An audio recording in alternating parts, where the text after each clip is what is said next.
You guys ready for an adventure, huh? Yeah? Who's excited? Who's excited, huh? Yeah, here we go.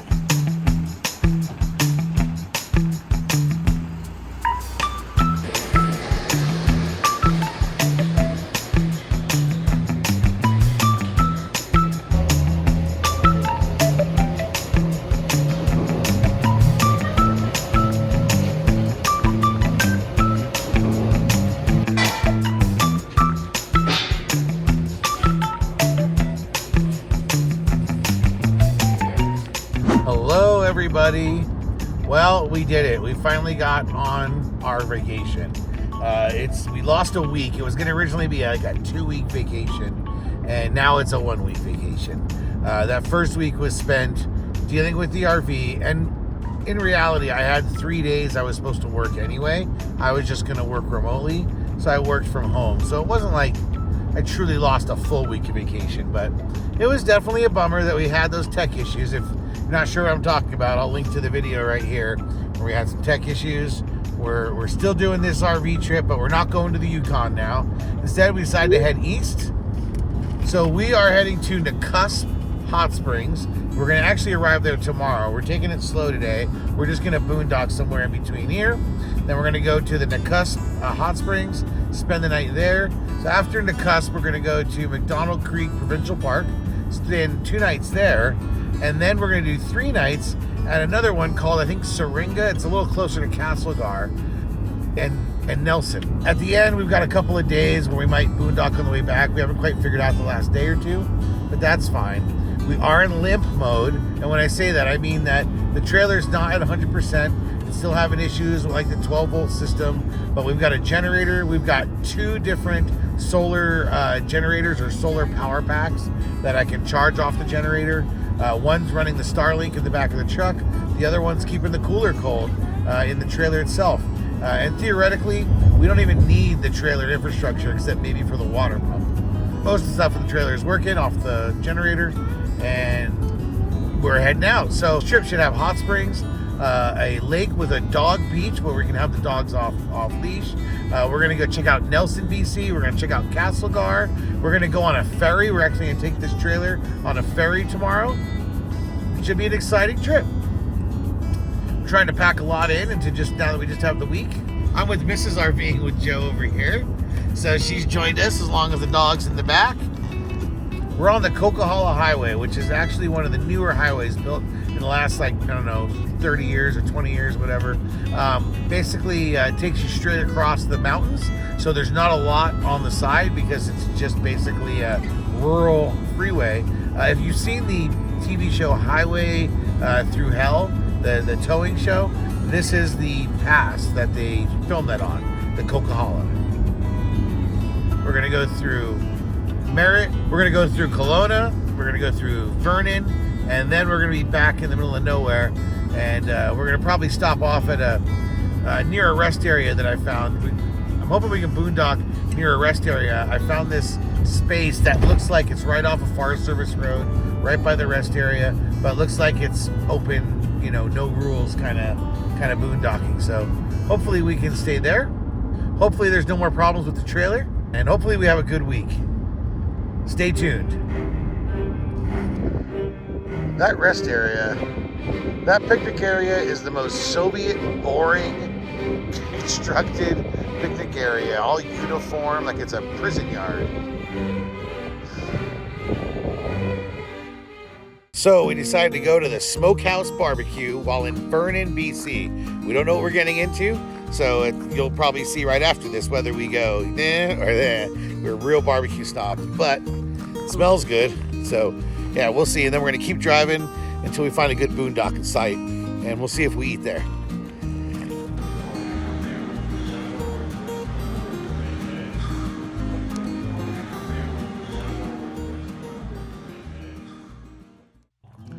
Hey everybody.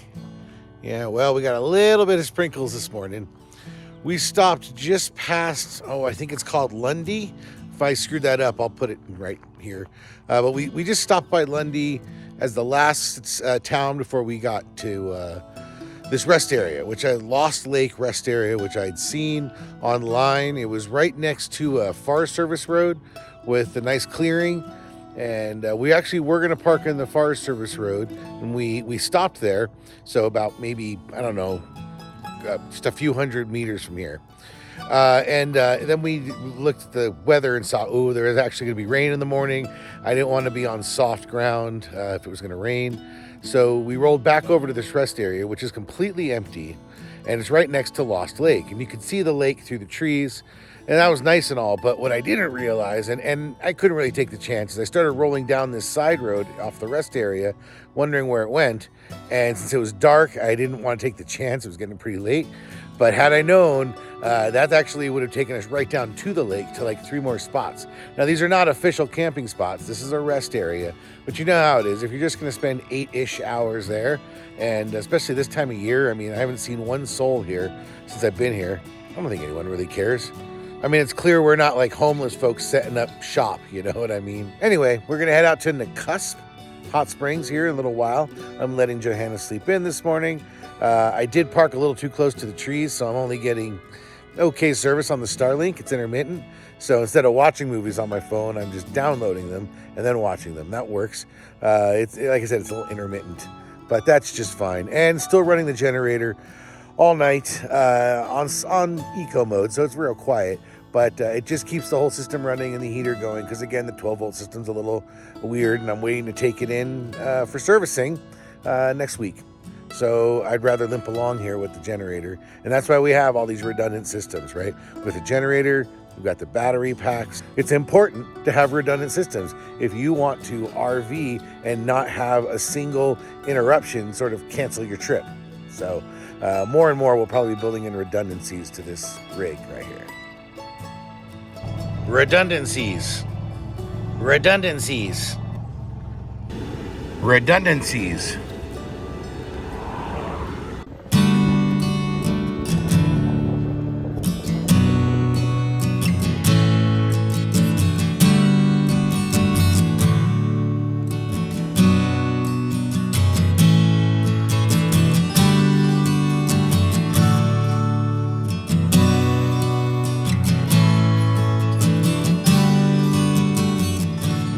We're going to take the needles to Farquhar. Farquhar. It's like Lord Farquhar. Farquhar. Fuck. So we're going to take the ferry. It is free, and it's part of the road system here in BC. Interesting to note, though, there are restrictions. Like, you can't bring more than 2 large propane tanks on your RV. You're not allowed to carry a third.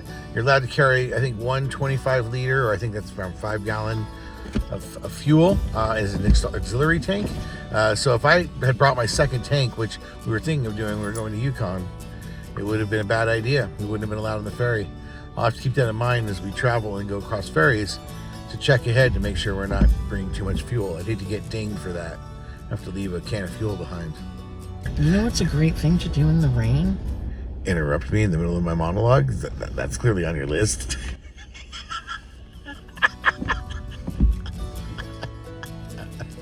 Damn, Mr. Moody. And the cars are moving. I'm just gonna leave mine in first gear. We're coming off came off a 12% grade to get here. All right, where's he gonna tell me to go? Never done a ferry before like this. Practice for the Dempster Highway and going one day to Tuck. Mm-hmm. We should have brought that jack up.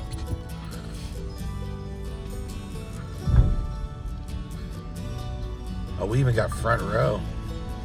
Look at that. Yeah.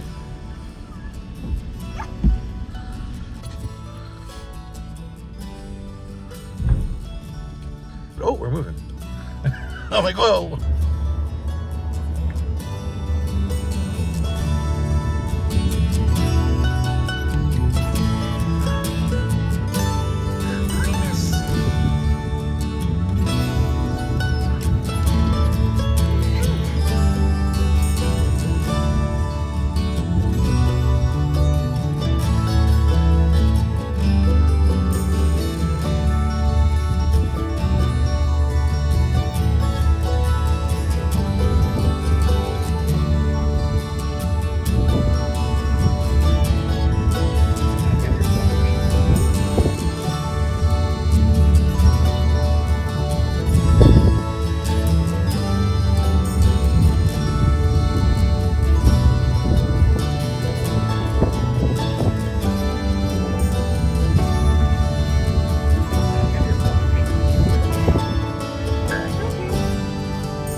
to go out to the pool. I don't want to take too much footage because there's people out there with their families.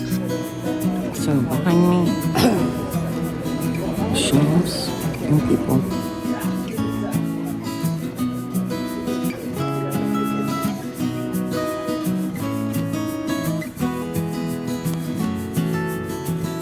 There's two separated pools, one on the left, one on the right.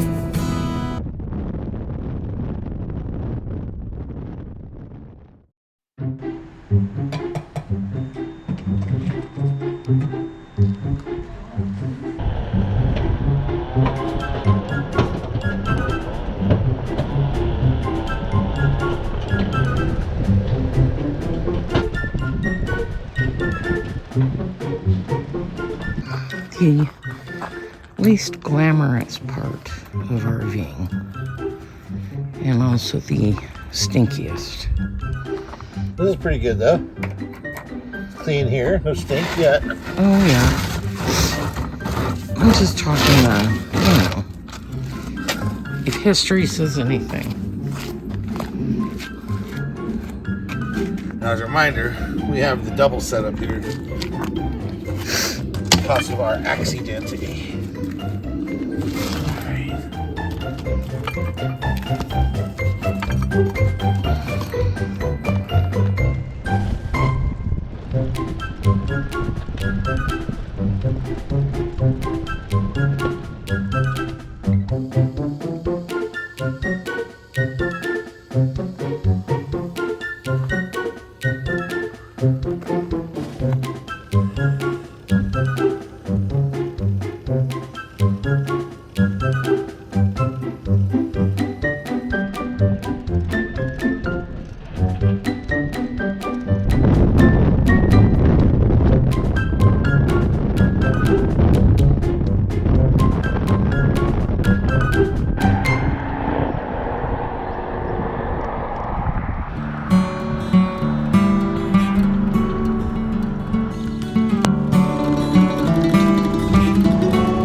This is a internment camp that turned into or morphed into a community.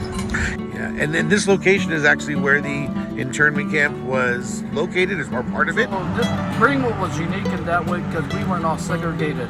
We were not put into a camp. That's why I call it internment site rather than